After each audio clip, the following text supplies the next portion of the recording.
Hello everyone, welcome to the Italian Grand Prix podcast. We back again in the... I call it a shed. It's not a shed. Cupboard Good, may as well be. That's May where as we'll well be next week. Yeah, next week. Please, we actually have to do it now. Just like every kind of like downstairs toilet. Can we get people to name the that. cupboard? Yes. I mean, it's just... Sure. Why Name not? the cupboard in the comments below right now. What this room should be called. Or tweet us if you're Or listening. tweet us, or Instagram us, or SoundCloud us if that's a thing. Cool. I'm Matt. I'm Tommy. I'm Jess. And we back again, aren't we? Hell We're ready yeah. to talk about the Italian Grand Prix, which was actually lit.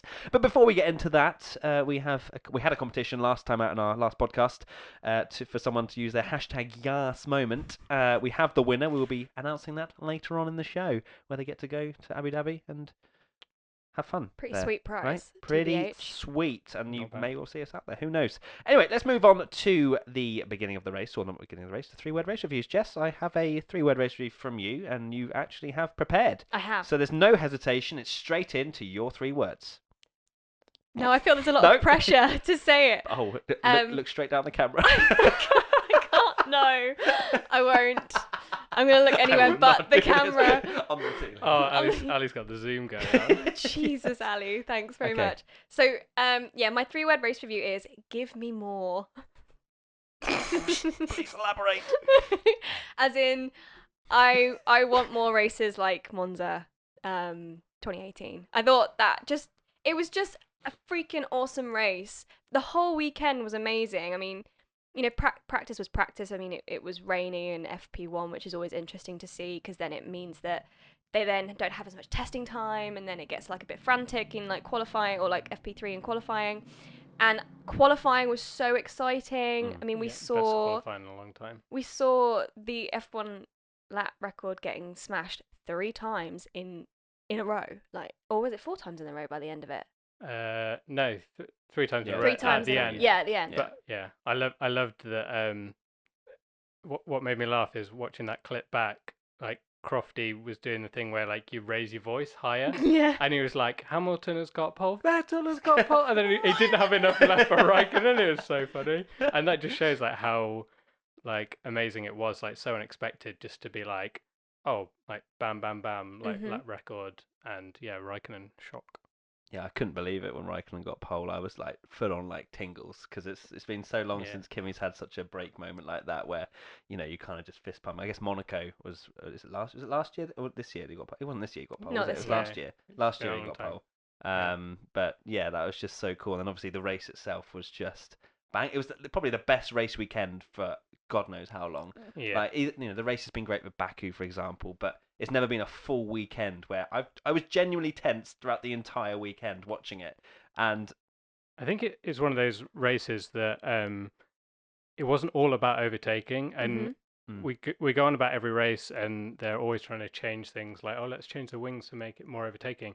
Didn't matter that there wasn't overtaking. It was the fact that they were close, and actually good racing is just as long as they're close, it's enjoyable. Because yeah, if it was too easy for Hamilton, he might have got past straight away. But the fact that it took almost the whole race for him to get by, that's what made it exciting, because it made it super tense. It was the anticipation, Yeah. like the idea that he could pass, and every time he did, you thought Raikkonen was going to get him again, and Yeah. well, up until that final pass, I think, when Raikkonen's tyres were just completely Yeah. shot. But it was a weekend that reminded me of exactly why I love F1. yeah. It was just everything about it. It had drama, it had like strategy, it had overtakes, it had wheel-to-wheel racing. The crowd as well, like when Raikkonen got Hamilton back, Yeah. Yeah, the it's crowd cheering unbelievable, was wasn't just it?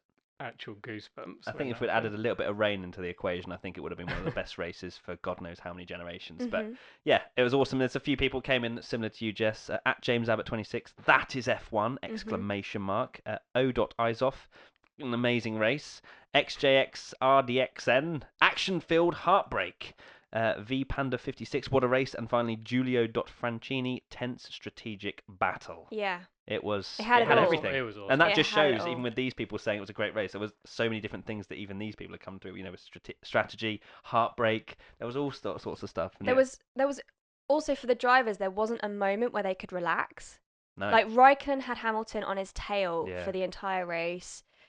Hamilton had to make that move. It was just amazing. And I think that for me is why, we've talked about the reasons why Monaco maybe for the spectators isn't as good as it is for the people taking part.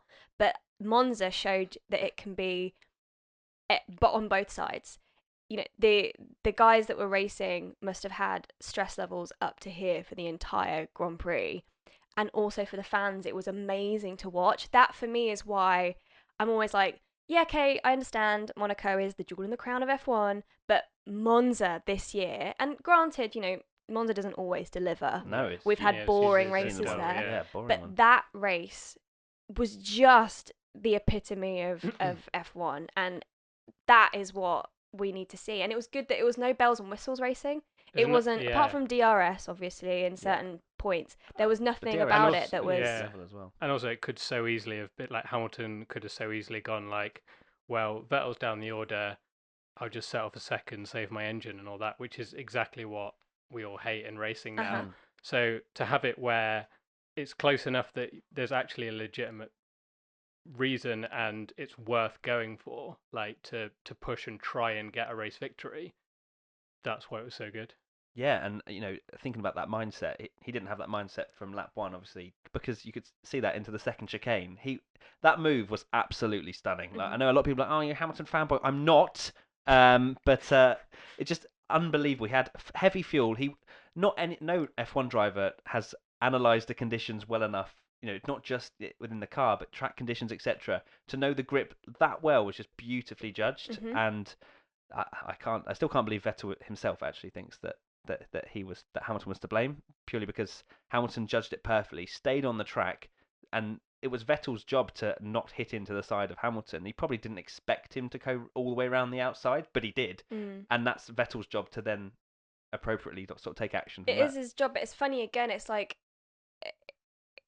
he said in Germany, it wasn't like a massive mistake that he made, but it cost him dearly. Yeah, like that move wasn't like a huge mistake on his point. I mean, he was desperately trying to take Raikkonen, and because of that, kind of got a bit distracted. I think it was Coulthard saying that he was going for the apex and the move and defending against Hamilton, which all into one corner doesn't go. No. Yeah. And you can see he understeers, and what I think about being passengers in understeer situations. I think it was just Hamilton put the car in the absolute right place, and unfortunately Vettel didn't get out away from the corner. So should have backed out, really. Personally, I think Vettel should have. I don't think there was much. There wasn't anywhere for him to go. I think he was caught by surprise. I think Jimmy braked, and then Hamilton has braked so much later, gone all the way around the outside, he couldn't stop the car. And I think the complaints of Hamilton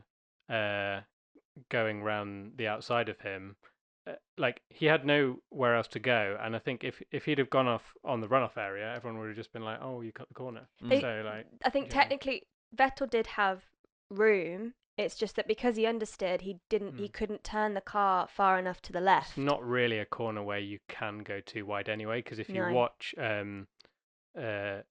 Kimi, when Kimi actually got Hamilton later on in the race at that very corner, Hamilton thinks better of it and slows down. Kimi goes around the outside, and Hamilton doesn't even attempt to go into the next corner with him. He just holds back, takes the line, and goes for the switchback and gets back into a good position. I guess when you're not on lap 1 though, you have more time to think about those moves. Whereas when you're in like lap 1, bunched together, a million cars, well, not quite a million cars, but could you imagine a million cars filling the whole Monza, whole of Monza, like when those F1 when the F1 game glitches and you've got like a million cars on track. You just you can't react to every single maneuver, and unfortunately Vettel lost out. But I mean, for me, I think Ferrari lost that weekend on Saturday, to be honest, in quali. That's my 3-word race review. Oh, is it? Oh, sorry. I'm so bad. Well, let's lead on to it then. What's your 3-word race review, Tommy? My 3-word race review is Mercedes Ferrari'd Ferrari. Oh. And that is because Ferrari have always been the sort of ruthless team that will happily sacrifice a second driver for their number one driver, like Eddie Irvine, Barry Kelly, Massa, all these drivers that they literally will just screw their race over and they don't care. And actually, this weekend, Raikkonen had the best strategy in qualifying, so he didn't get the slipstream and got pole. Raikkonen started and was quite robust with his defense of Vettel, let's be honest, at turn 1 and turn 2. He locked up to make sure Vettel didn't get past him. Whereas Mercedes, they were the ones that were like, let's get our number 2 driver, which he is now, and use him as you do in a team sport and play Ferrari at their own game. And you can't fault them for it because this is what Ferrari should be doing. That should be their advantage.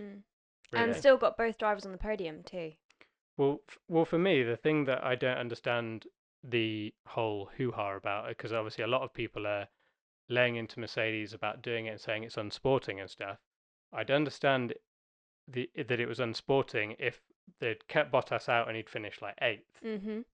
But they were in a position where they were going to finish 2nd and 3rd, and by using Bottas there, they finished 1st and 3rd. So they didn't actually sacrifice Bottas's race at all. They just used him to screw Raikkonen's race, which is legitimately fair because it wasn't like it was blue flags. He could do that. And Hamilton wins the race. Bottas was easily going to get 3rd anyway, or even if he got 4th, they'd still get more points.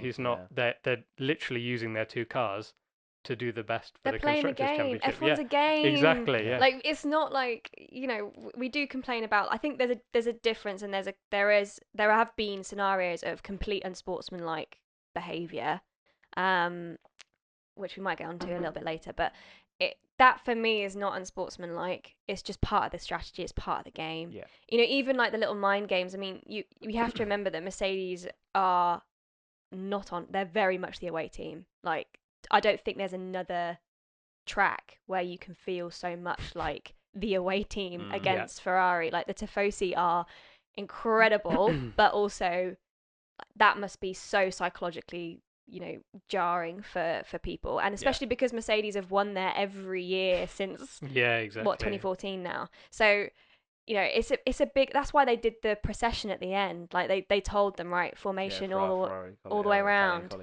Because you know you've got to play big dog when you are, you know, not the home favourites.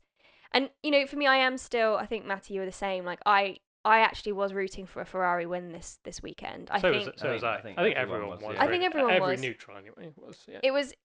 You know, it would have been the, you know, fairy tale story of the season. I think, especially as it's been so long since they've won there, and you know, speaking to the guys at Ferrari, it meant everything to them to win on Sunday. Yeah, yesterday. Yeah. Or whenever this is going out. 2 days ago. 2 days ago. Yeah. Sunday. And so I think, you know, this is the first time in a very long time they looked like they were gonna win. Like it was theirs to lose, and unfortunately they did. They never front row lockout. Like it was they never turned up to Monza with the best car, and they had the best car. They have that advantage, whatever it is, the tricks that Hamilton calls it. But they have the fastest car now. They're still not winning. They allowed their slower driver to be on pole position. That was down to them. Like, again, it comes back to these ruthless tactics, but for some reason Ferrari didn't want to implement that, and they're shooting themselves in the foot doing that. And quickly touching on the whole Bottas blocking thing, I don't think it's a problem. It's not, you know, Mercedes doing or anything like that. It's the performance gap. Like if there were any other teams that were anywhere near them, they wouldn't be able to have done that, because Bottas would have finished 8th, 9th, and they wouldn't have been able to do that purely because of backlash and everything, because that is a full-on sacrificial lamb. But as you say, Bottas finished exactly where he could have finished anyway. So yeah, for me, it's the performance gap. It's the fact that no teams are anywhere near them on pace. But yeah, I think Ferrari really are just that. It's weird. They don't seem to want to put all their eggs in one basket, even though they've done so. Even though they past. have been screwing Kimi over a lot during the season with questionable strategies, but in this race, they needed to say, look, Kimi, you can't win the title now. Vettel is behind. We've got an easy 1-2 in the bag. Kimi, don't fight him into turn 1. And if Vettel takes the lead into turn one, That's- he's gone. It's the race one. Yeah. He Yeah, is he so has much, won the he race. would have been quicker than Kimi. Let's Yeah. be Easily, real. Like yeah. you can't imagine a scenario where Hamilton is behind Vettel for 40 laps or whatever it is. Like Hamilton was so much quicker than Raikkonen, but because he was in the dirty air and was still staying within a second throughout the whole lap. I know obviously the slipstream was really strong. And I think the the furthest tyres away. as well. I think the furthest away he got was 5 seconds, but that's when he was Yeah. biding his time Yeah. and waiting to pounce. So yeah, it was just completely crazy to see. But I mean, for me, on a selfish level, the battle between those two was just joyous. Like I loved every second of it, and for me, it was like Kimi's back. Hello. Even though he was slower, it was seeing him go wheel to wheel and like take Hamilton back after that first pass. Like those were golden moments, and it kind of threw it back to me about what a racer Kimi is / was. Yeah. It was kind of like a throwback, almost like his swan song in a really sad way. It was. We kind of expected if he won to have this retirement announcement and everything. Like, Yeah. that would have been the perfect sort of Although ending. I still think that Kimi could have got past Bottas. There was one chance, and I He think got a swap run out of last corner, did he, or something? yeah, there was one moment, kind of not too long after they caught him up, where he'd not been in the dirty air. He got a perfect run on him, and yes, it's a risky lunge, but He has to. it's that, and you win your first race in 100. Over 100, yeah. Over 100 races, and however many podiums he's got. Yes, it was a great drive, but for me, that didn't look like the drive of a person that is so desperate to win a race. Like he had that chance, and for me, he should have taken that. Yeah, I see what you're saying with that, but then I'd kind of argue that the move coming back at Hamilton after he'd overtaken him into the first chicane, that was awesome. That was an unbelievable move. But I think that also proves how difficult Vettel was, how difficult Vettel found the first lap defense, because Hamilton was quicker, was in a quicker car, potentially better shaped tyres, and yet Raikkonen was still able to brake later on the racing line, because that was essentially the racing line. So again, that's where Hamilton was on lap 1. Yeah. So again, that probably comes down to the understeer, because Vettel was offline and probably had a bit of dirt on his tyres or something. So yeah, a bit of a comparison there. One of the things that kept being brought up as well was the tyre selection that Ferrari brought to Monza was incorrect. Like they only brought 3 sets of softs I don't know between them. They only brought three sets of softs between the 2 drivers. Yeah. Which they then didn't practice on because they only had 3 sets. So they had no data on it. They didn't know what the degradation was. Obviously, calculations would tell them, okay, this is probably the degradation. But it was something that kept being brought up, like, why? Why did Ferrari only bring 3 sets of these tyres? And again, like ultimately, like that could have been another reason why. It just seems to be. Well, they Vettel made throw 2 it stops, away. didn't he? Yeah, Like, exactly. Yeah, it's these things like as well. Raikkonen being caught behind Bottas. Yeah. He had to make that move because as soon as he messed that move, I was like, Hamilton has won this race now. As soon as 100%. he failed that move, it was like, well, He's stuck. He either has to back off now and save his tyres, or he has to make the move, and he didn't. And unfortunately, he almost his tyres were almost to the point of explosion. Like at the end, like he could have easily. So was, I mean, Vettel's were. Vettel had to go again as well. So maybe it was to do with the tyre choice. Anyway, it's interesting. I guess we won't really know, but it's just another interesting little nugget of the saga that that's why I'm so excited about it, because there was so many things that happened, many things that you can talk about, and it was just like not the perfect story, because the perfect story would have been a Ferrari win, but it just had it all. Even this, like, there was an amazing midfield battle, and just writing the podcast sheet, I was like, right, we'll get these topics and then questions from people, and no one's really talking about it because there was so much going on. Yeah. Like the rare time where there's actually a battle for the lead and drama and a collision between the 2 title rivals and this and that. It was just mad. Because I think that's what we've been saying about previous races, is that the midfield battles have always been, the ones that we talk about. And then at the front, it's like, oh, okay, well, they're away now. Like, see you later. Yeah. Whereas, as you were saying, like, this was complete opposite. It was just battles. And the toe that you can get around Monza. It Yeah. just seemed, Ridiculous, even yeah. in quali, like it played a part in quali. It played a huge part in the race, and it was really interesting to see because once there'd been an overtake made, that wasn't that just because you made it stick, that That's the doesn't mean thing. it's going to stick. That's the thing. Monza's more about racecraft than it is actually the Yeah, overtakes. and I'm hoping that's even better next year with the new front wings. Yeah. Yeah, I'm Arguably. so Who excited. knows? Yeah. Yeah, it I should feel be like good. we need to sort of rein in our expectations. I 'cause know. You never, That they're- every week, please. I've speaking- I've booked my tickets already. Oh, No, I haven't really. I was like, what? I was speaking to Dan actually, who does our website, and he was saying he doesn't think the 2019 aero rules will do anything purely because Really? he feels that there will be other tricks and aero parts that Oh they'll yeah, find Red Bull on will the still other turn up part with a of it. spaceship, and everyone will be like, That's the thing. I think that race showed that it doesn't need to have bells and whistles and tricks and all kinds of things. Like it should just be wheel to wheel racing. It Yeah. just needs They about need to be 5 close. corners. They just need to and be It that's just needs it. to be close. You need to be Yeah. able to follow in dirty air and Yeah. and have just and close between competitors. yeah and, yeah. like high speed sweeping corners are. Well, look at like Baku. so When we were at Baku, fun. we were always talking about how you could be nowhere near the car on the main straight, Yeah. but you catch them up through the slipstream.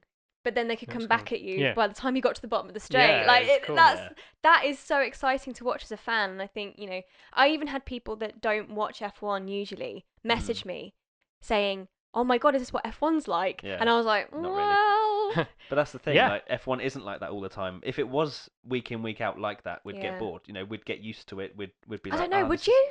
I think you. It wouldn't be it as was, special. Yeah, I guess, like the that was a good special races. feeling after. Yeah, Grand but Prix. I still think like I would if I could watch that race over and over with different scenarios. Like Sure. if it meant like one day Mercedes cocks up Yeah. because and that we have had that this season. As much as we're talking about like Vettel making mistakes, Hamilton's made mistakes too, or hasn't turned Not as many as up, Vettel or there. well, But at the does start that of lead the on? year- Does that lead on to your It three does. word No, race yeah, review? well, yeah. My race review was actually Hamilton owned Vettel, and we've kind of covered the whole lap one incident thing. Hamilton owned Vettel. Yeah, I know. Sorry.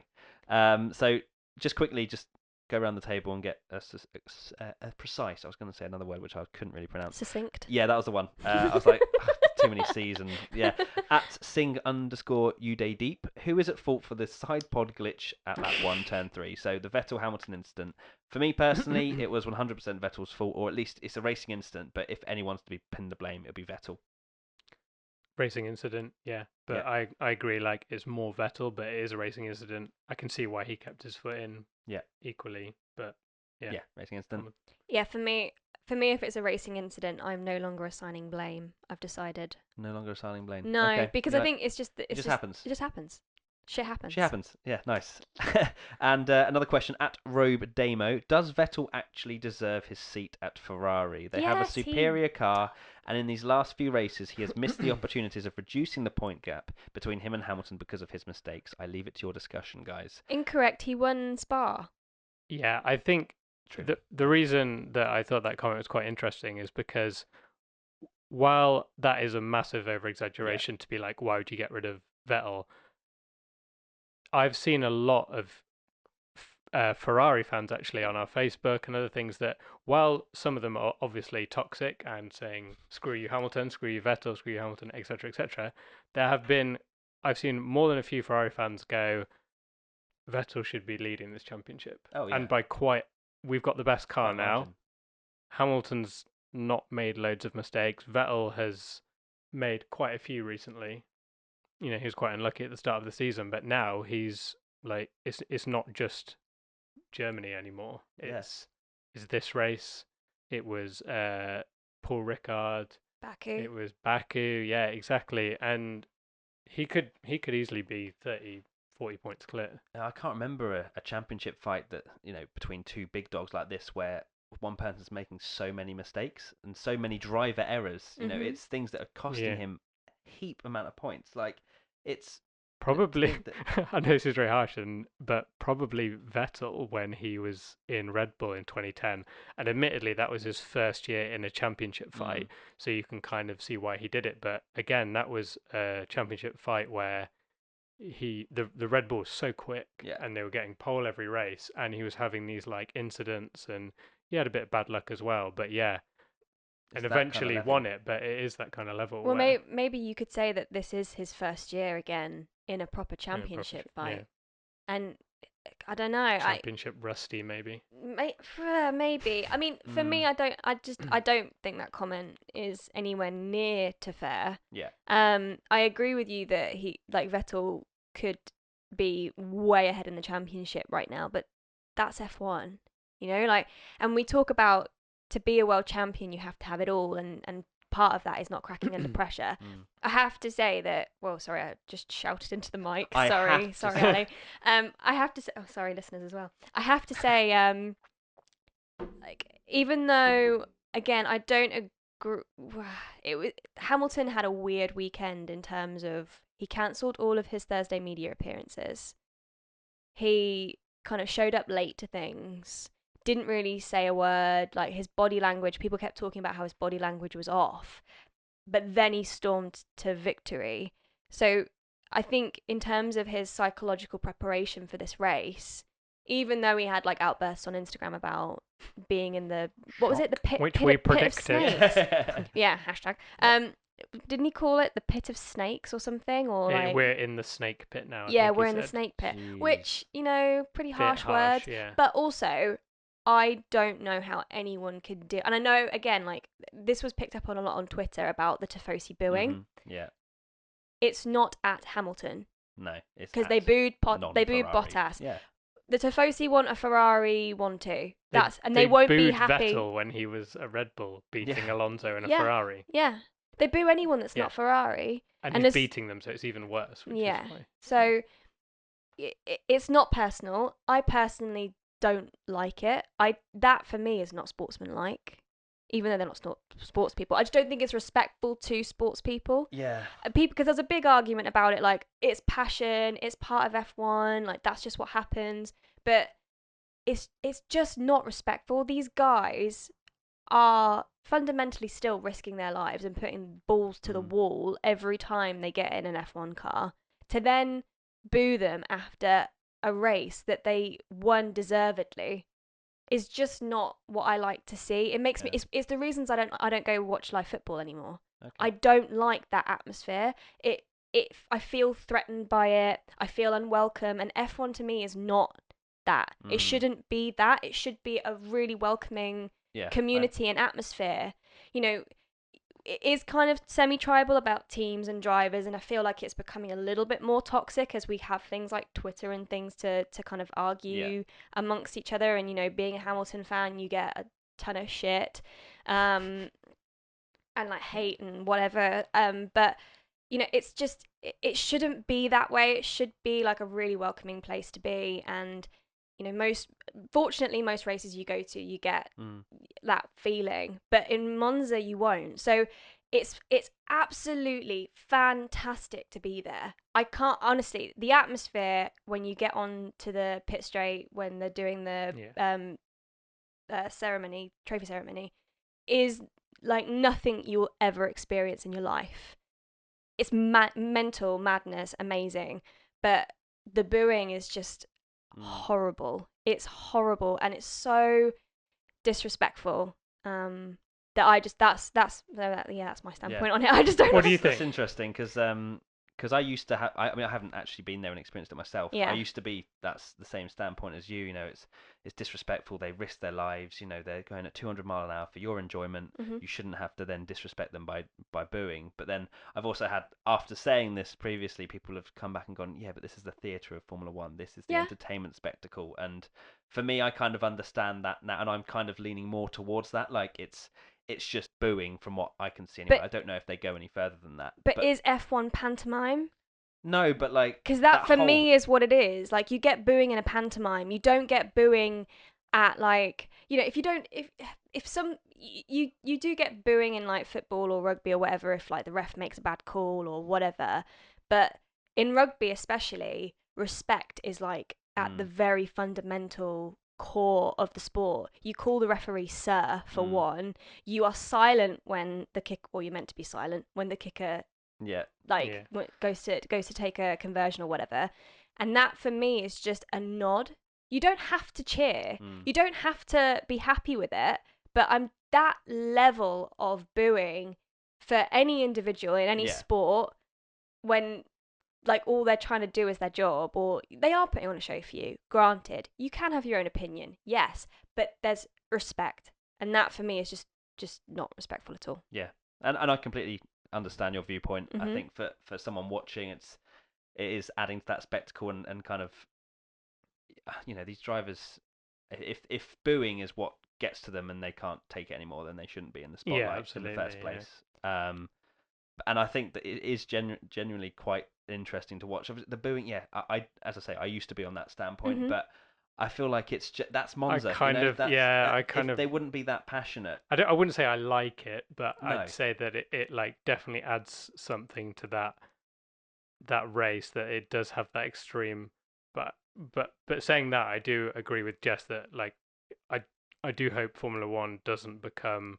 I don't want that to be the case everywhere, because in terms of like being like a neutral fan, just enjoying Formula One, and there's a lot of people like us that just enjoy Formula One because they enjoy Formula One, and you support Hamilton, but you wanted Raikkonen to win that race because it's good for Formula One, and you're just a Formula One fan. At the end of the day, like a lot of people just want to see a good race and enjoy it. And I feel like Formula One isn't anywhere near the football levels of riots and stuff. Like we all support our own people, and people will walk around with their own gear. It's probably because you don't get many people at a football game that go, I just want to watch a game of football. I really like football. I'm just going to pick this random match and go to it. Like, whereas you're normally in your own camp and you cheer and boo and whatever. For me, like, Silverstone's my only experience really of any booing or cheering or whatever. But like, when Vettel messed up, I can't remember when it was, a year or two ago, whatever it was. Oh, everyone cheered. And everyone's cheering, and like, I'm not. I kind of want to see Hamilton win at the British Grand Prix, and having everyone like cheering when Vettel messes up. I guess cheering is different to booing in some respects, because it's not disrespecting as much, is it? I don't know, but it's cheering the fact that Hamilton would then be winning and stuff. But for me, I think it adds to the atmosphere. And that's, I mean, like I said, like Monza is an atmosphere like no other.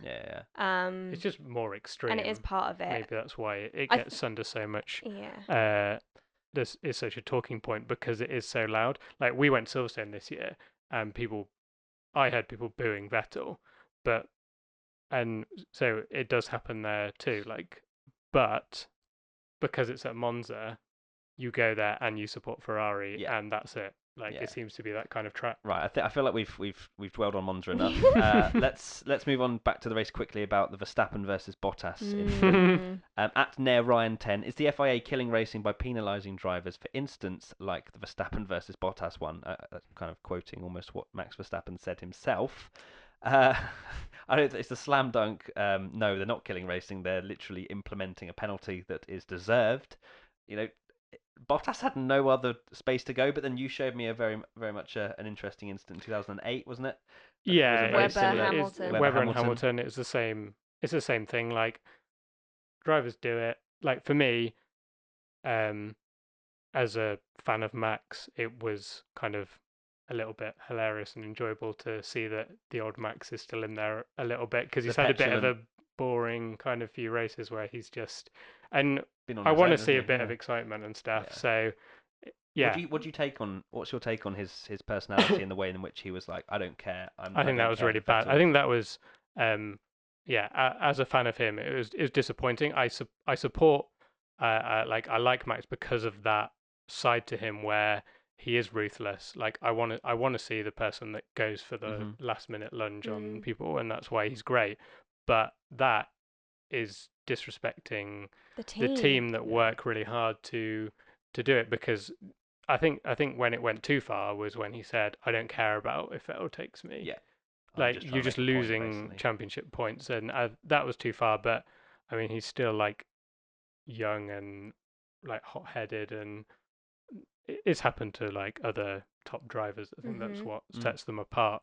Well, look at like Hamilton used to get absolutely cut up about, he would like openly in the press ring and stuff blame the engineers and say that they'd let everybody down, and he's had to learn that that's not how you speak. That's not how you get about your team. Well, so, Alonso's nearly 40 and he's still doing it. Well, that's because he's Alonso. He's retired. He's haggard now. And I mean, look at what he was doing in that. In FP3. Was it FP3? Quali. That was qualifying. Oh yeah, it was It quali. was quali. It was Yeah. kind of Sorry, quali. I completely yeah. forgot about that. But yeah, so I mean, I I dread to pass comment because I please will do. get attacked. I don't think the Max move was that much of a big deal. I think it was pretty. The FIA and the stewards and everybody did. It was pretty clear for them to see he did not leave a car's width. Yeah. Right. And- so according to laws, that's a 5-second penalty, and it was passed like that. Like they didn't take any time to dwell on it. No. Didn't need to have a meeting after the race. So in that instance, okay, yeah, but Max could have turned around and gone, right, well, I'm gonna see you later. Like 5 seconds, I'm out of here. I'm gonna keep this position, which is what's happened in previous races when they've applied a penalty and it's made no difference whatsoever. But as Tommy was saying, no, he decided to be a bit of a child about it and throw away 3 championship points in total. I think he's one of those people though that when he's in the car, he's still hot-headed because again, like how can you be rational when you're driving at that speed? And he got his car, which everyone knew there was absolutely no way a Red Bull could finish on the podium. In to a Monza, podium position, power track on a like power that, track, and he was in that podium position. There was barely any laps to go, and he was probably thinking, "I'm going to try and do everything I can." And you probably can't see that you've done anything wrong because from the external view, it looks obvious. He had left room, like there would I have mean, been the room fact from that his... it was so marginal that I don't believe this theory personally, but some people are like, "Oh, there's that little green runoff," and that's just getting a bit too technical. And that's off the track But anyway.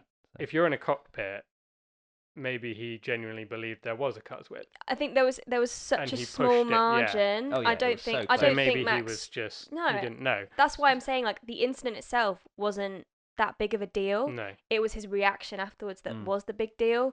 And I mean we've spoken about, well, you try driving at that levels of speed and let your rational head overthink. But again, that's what differentiates them, like the world the sorry, I'm losing words. Champions. Yeah. And people that are just going to throw it all away. And that's the thing. If he continues like that and he wants to drive at Mercedes or Ferrari in the future, he's not going to get it because if he continues with the petulant nature like that. And speaking of like tribal fans and stuff, your favorite driver can do something wrong. Like I've seen so many comments that was like, "Where was Max meant to go?" It's like he clearly moved over. Mhm. Yeah. Like, he could have gone he made a to he the made a right. mistake. Yeah, that was quite I feel funny like tweet, people in saying 2 something. days, maybe he might be like, okay, fair enough. Like, apologize to the team, move on, because he's hot-headed. Just like it was weird. some rational thinking. And it's like you'll see other drivers as well. Vettel is one of them who will say, "I've not seen the replay, so I'll comment after I've seen the replay." Yeah. He's probably seen the replay and gone, Yeah. I did nothing wrong. It's just hot-headedness. I think in time that will fizzle out. Yeah. Maybe. Who knows? That's my The fizzle out. And the thing is, Fizzling out I move. don't think personally he would have finished any higher than 5th anyway. Like after the 5 Do you think seconds he would have penalty. might got have caught? got 4th. I don't know. Without- Vettel was 2 seconds behind by the end, and I know that he wasn't really defending either. Bottas was sat behind him, so maybe he could have used Bottas' slipstream if Bottas had started to push, but I don't think he would have finished any higher than 5th anyway. So it just makes him look like a bit of an idiot, really, which is unfortunate. Well, Because I think if he hadn't have done that, he probably would have been a good shout for driver of the day. Yeah. Because he done fantastically so well. overperformed that car, it was ridiculous. That's the difference, though. But that is the difference, yeah. Okay, moving on away from the race now to Lando Norris signing for McLaren. So this was news that's been should we start first with Stoffel Vandoorne being dropped? Yep, that's very true. Yeah, bye. Moving on. Stoffel, what was it Vandoorne's say? gone. Right. Stoffel Van Done. Stoffel Van Done. Oh dear. I'm genuinely really upset about Stoffel being dropped. I mean, I guess you can look at it 2 ways. If he has another seat in another team, maybe this is actually the making of him. You don't think so? No, he's gone. He's gone. He's 100%. de-died. Too many people waiting to come in. Yeah, which is way crazy. Too many but people. I think we've spoken about this a lot with the whole, driver market shake-up. He was the GP2 superstar. Mm. I think he won more races than anyone else. He was absolutely Ridiculous, banging. wasn't he? Yeah. And then he's come into F1 and it's like, see ya, like good luck, getting anywhere. And now he's not even in F1. It's really, I hope the same doesn't happen to Lando, that's my fear. Like, my fear is that, you know, you get these super talented drivers, and it's just the state of the F1 driver market is there's so much competition. It's so fierce. Don't have time to grow or anything. There's so many people already signed to teams, which means And it's even been very when difficult to they're- move. Even when they're good enough, like Yeah. Verline has gone, and you go, well, let's give an Ocon the chance. He might not have a drive next year now as well. And it's like someone like Ocon, who has, arguably unlike Vandoorne, has proved himself in outperformed his teammate, done really well, and you know, at least matched his teammate anyway. And he's been awesome. I think he's been better. Like he was. Perez was beating him when he first joined the team, but that's because of the transitional phase. I think he's had an awesome year. And he's been such a shame. As good as Perez, and considering he is very much in his rookie stage compared to Perez, and Perez is rated as a very highly, a really good driver. Yeah, so, and Ocon is like 4 times as tall as him, so has the weight disadvantage as well, which is being nullified next year. Yeah, so get Ocon in for the Mercedes. championship if he actually has a seat. But yes, that means that Lando Norris has moved in. I mean, quick word on Vandoorne from my side. Yeah, it's sad to see because he hasn't had much time to grow, to get used to the car. He's against Fernando Alonso, who is very much regarded as the best driver in the market by some people. Some people think he's overrated. That's the Popo. Wow, that's coming straight down our street. And coming for you. Yeah. Ali set that on purpose because we're running short on time. Yeah, okay.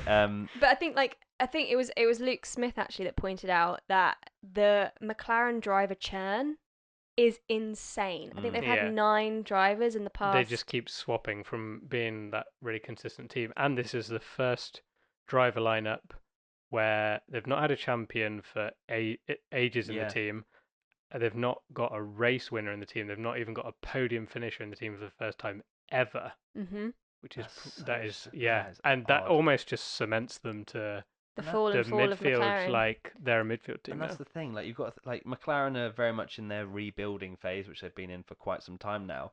Surely one of the things you'd want as a consistency or some kind of consistency is having an experienced driver or someone that is a proven race winner to be able to develop the car, because that's part and parcel of improving a Formula 1 team. But that's something they'll have to deal with, unfortunately. But maybe Lando Norris is an absolute guru at developing F1 cars. Who knows? But obviously we're very happy. Does he deserve to be an F1? Absolutely. Yeah.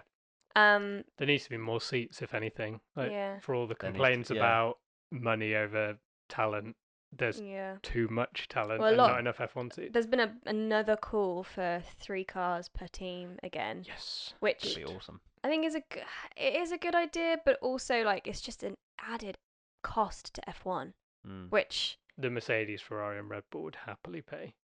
And they'll just scoop up all the young drivers, and the other. I mean, that's the other thing. I think young driver programs are awesome. I think, developing young talent from karting all the way up to F1 is a fabulous thing to do. But it also has to work once they get to F1, and it's got. I don't know. Again, I don't have the answers here. I'm just surprise. Damn. I'm not a know-it-all. Damn. But yeah, I think it's fabulous. But I just hope that it's not the death of careers. Even Mercedes are saying they're going to have to, if Ocon can't get a drive, they're going to have to drop it. Yeah, which is just... Because, they've got so many people waiting, they've got so much talent, but again, there's not enough seats, so... And again, I mean, people will fight back at this and just go, well, that's F1, It's about right place, right time, right drive, right team. You have to have it all. I mean, I think Hamilton had, probably one of the smoothest rides into F1 ever, and almost won in his rookie year. So, for him, the McLaren driver program worked perfectly. But for other drivers, it's it's so strange how you've got the likes of Toro Rosso where they're looking for a driver. Yeah. Oh my god, we need someone to fill the seat. That's what I mean. Being tied to teams, you should be able to break. If you should be able to break your contract with them if they've. I mean, granted, right? They've invested in you and you owe them something. But surely, if you're talented, you should be able to then move away, or at least come up with some kind of agreement. I mean, Sainz on loan to Renault, right? Why can't you do something like that where you work out a loan agreement? You know what we need? What? You said at the start of the podcast, a million cars on the A track. million cars on the track. Lovely. Good way Yeah. to sum that conversation up. Right, let's quickly move on to the predictions. So we had predictions last Oh, time. yeah. We'll run through the ones we had. So Raikkonen gets a Ferrari contract extension. Meh. No. R.I.P. Complaints about runoff at Parabolica. Yep. Yep. Definitely Tifosi happened. boo Lewis Hamilton on the podium. 100%. Yep. Hamilton posted an Instagram story reacting to being booed. Yep. Force India to score a podium. Nope. All drivers will miss the turn 1 chicane at some point. I don't think that happened. I saw, so All Lando missed it in practice. Bottas missed it. Vettel missed it in practice. Magnussen missed it. Magnussen missed it. Bottas got forced to miss it. Eric, Alonso Ericsson. missed it. Okay, I'm going to go here. It's not all. No. Okay, so no. Roman Grosjean to finish 5th. So close with that. And then he got disqualified. Banter. Lewis Hamilton will complain about tricks again. No, Nope. he didn't. 'Cause And he Kimi won. Raikkonen to win the race. I had a feeling. I was like, maybe. No. I bet you, like, when he got pole, you were like, I was oh, like, oh my god. It's To be fair, I happening. forgot about my prediction. I was just buzzing that he got pole, and then I was like, oh wait, I predicted he was going to win, and then he bottled it, unfortunately. Okay, so Jess, what are your 3 predictions for Singapore? So for Singapore, I think someone will say, there's no other race like it on the calendar. Like that, or any tone? Any tone of Okay, voice. all right, perfect. That's just my kind of like generic tone. That's they the say- way I usually speak. Yeah, something they say. Because I'm quite actually a loud. man. So yeah, I think someone will say there's no race like it on the calendar. Yeah. I think we'll have a driver seat swap. Sorry about the pops, Ali. A driver suite swap. a Harry driver Bale? seat Okay, nice. swap before Singapore. So someone will Lance Switch- Stroll to Force India. exactly. Nice. And this one, I think they will turn the Ferris wheel. Now, not merry-go-round. Kelvin van der Linde, looking at you. There is a difference between the two. The Ferris wheel at Singapore is going to be turned into a giant Heineken ad. Was it going to That's say believable. fancy a Heineken on it? Maybe. Tommy? My predictions are, which I'm definitely not reading off your laptop. Great. Verstappen will get pole position. Good joke. Interesting. Good joke. Yeah, Red carry on. Bull will be quality around there. Yeah, no, Mercedes will qualify behind both Ferraris and Red Bulls. like they did Whoa, before, didn't they? yeah. I think they did last year. They are just Two they years ago, just I think. their boat of a car just doesn't Yeah. do well around Singapore. I think they might be better this year, but we'll see. Carry on. And the race distance will go to time rather than the number of laps. I like the way you announce each one. It's Yeah. a bit of suspense to it. Yeah. Nice. My 3, someone will crash at the corner before the Anderson Bridge, so the one where they tend to lock up and smash straight into the bridge. Probably going to be Ericsson, let's be real. Shah will score points. Oh, sure. Is this because he admitted that he loves you too? Yeah. Ali, stop shaking your head. Hardly making it to turn 1. Yeah, Shah will score points because he loves me. And no, let's not put that bit in, just because that won't happen. He won't say that he loves me. Anyway, and then finally, Bottas becomes a roadblock once again in the race. Okay. Well, that's if Mercedes actually get in front of either Ferraris or Red Bulls, which you don't think will happen. I was going to say Max Verstappen will crash at some point during the weekend, but Probably. I'd already had 2 crash. Well, I would have had 2 crash predictions. So, fan predictions: Grosjean to Toro Rosso, Daniel_Weston 1. Hamilton and Vettel both out, Alberto.Franz. Vandoorne scores points to prove McLaren wrong, William Ahlin back. Turn 1 crash involving Hartley and Alonso, Hatham.Ben. And finally, Alice is not happy about that one at all. And finally, teammates take each other out. Don't know which team, but it will happen. Master Chuffy. What a name. I like that we've overrun by saying that Hartley's going to crash. Ali couldn't hate us anymore right now. It's fine. And as you say, we've overrun. We're done. We're done here. Shall we keep Is talking that just to annoy us? Oh, Well, no, we've got a competition winner. We have. The competition winner for the hashtag Yas moment is Matthew Fox with the comment, hashtag Yas moment. The Halo's been an absolute queen. Brilliant. You're right there, Ali. I'm not going to enjoy watching that one back. So- Am I? That is being congrats. a And gift. that's Yeah, it. that's going to be a Yeah, gift. stay tuned for the gift that will go on our probably Twitter and Instagram. And that is it for the Italian Grand Prix podcast. Thank you very much, Jess and Tommy, Thanks. and myself. You're welcome. For thanks myself for coming on the podcast. Well done, Matt. Goodbye. Bye. Well done, Italy. Bye. Italy. Italy. Italy. Well done, Italy. Italia. Sweet. Well done. Great podcast. Because I really need a win. Ali's now. like, end the podcast, and Jess is like, give me more. Give me more. Let's talk about cocks.